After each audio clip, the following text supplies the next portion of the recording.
Condolences continue to pour in after the passing of Archbishop Desmond Tutu. Former U.S. President Barack Obama has hailed him as a towering figure and mentor. He described him as a moral compass who fought against injustice in South Africa and elsewhere.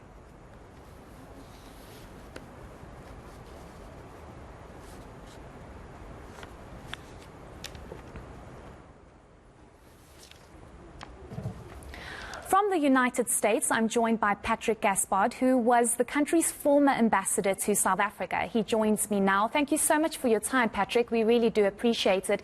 I think just your fondest memories of the Archbishop and your encounters with him. Thank you so much for having me on during this difficult moment for South Africa and indeed for the world. Archbishop Desmond Tutu was a blessing for all. I was privileged to be able to count him as a friend and as a teacher.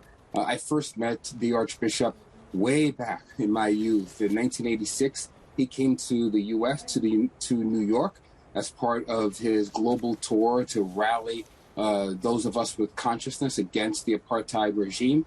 And he came to our cathedral of St. John the Divine and gave an astonishing talk filled with spirituality. His sonority just rose above all of the challenges and helped us understand what South Africans were experiencing then.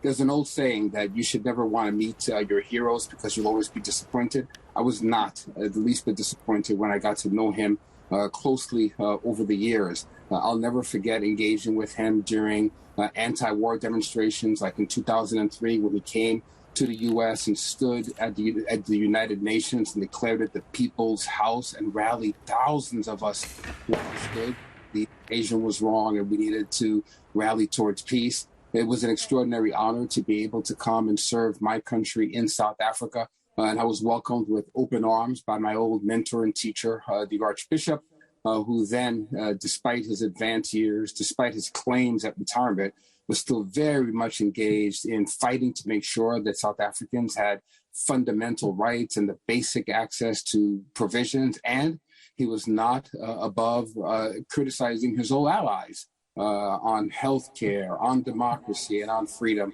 And he did it with a sly sense of humor the entire time. Extraordinary man. What an honor to have known him, and what an obligation we all have to carry that legacy forward.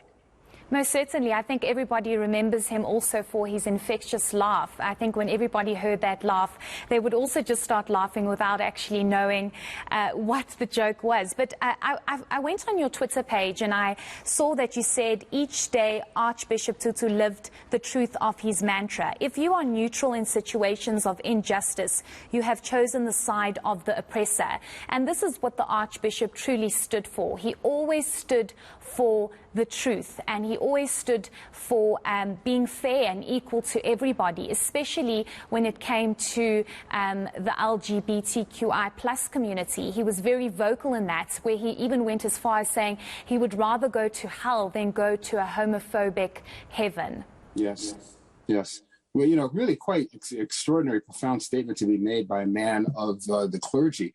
And, you know, when you cited that quote about what it means to be on the side of oppressors if you're neutral, just put that in historic context. Archbishop Tutu was actually addressing the U.S. President Ronald Reagan at the time, who had this policy of constructive engagement with the apartheid regime.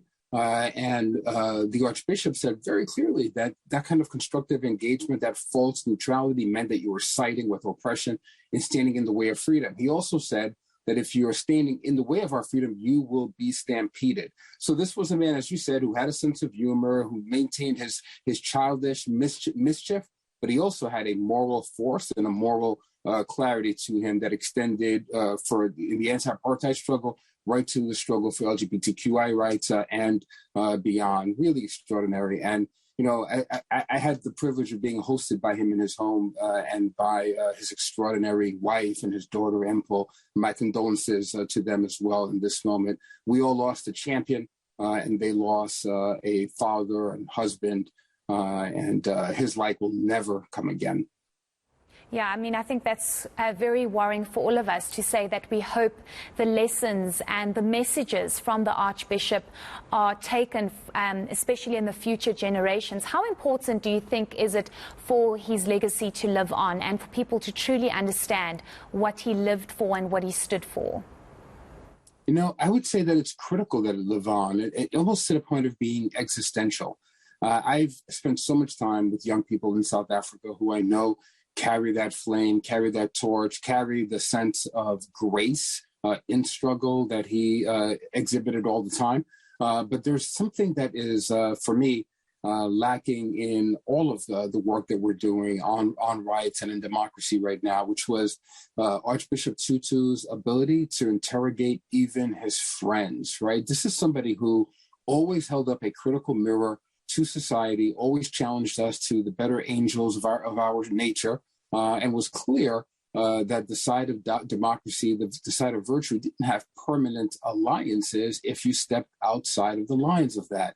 And so I would think that for the young people of South Africa, for the young people who are involved in rights movements, in the climate movement, which he was engaged in, and in spiritual movements, that we have to remember to interrogate anyone who is not holding up the promise and the potential of the democratic spirit.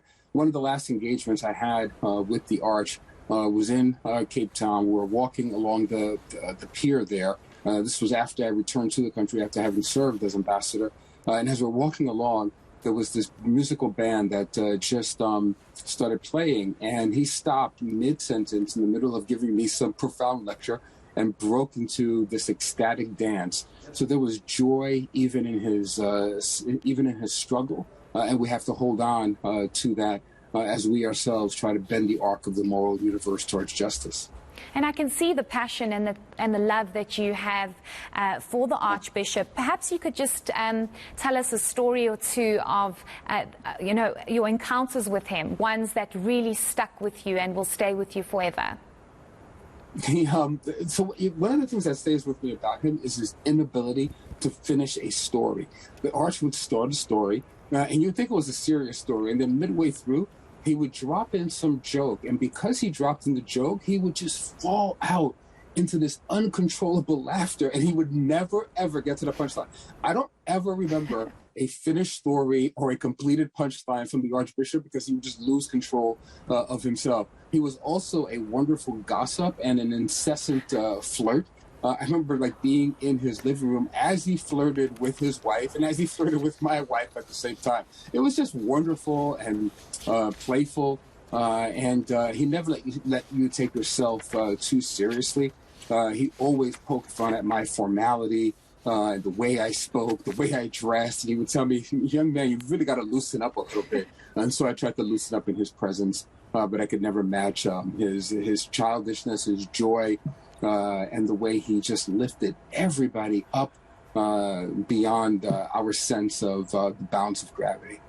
Great. Thank you so much for your time. We do appreciate it and sharing your stories with us about the Archbishop. Thank you so much. That was Patrick Gaspard, who is the United States former ambassador to South Africa, coming to us live from New York.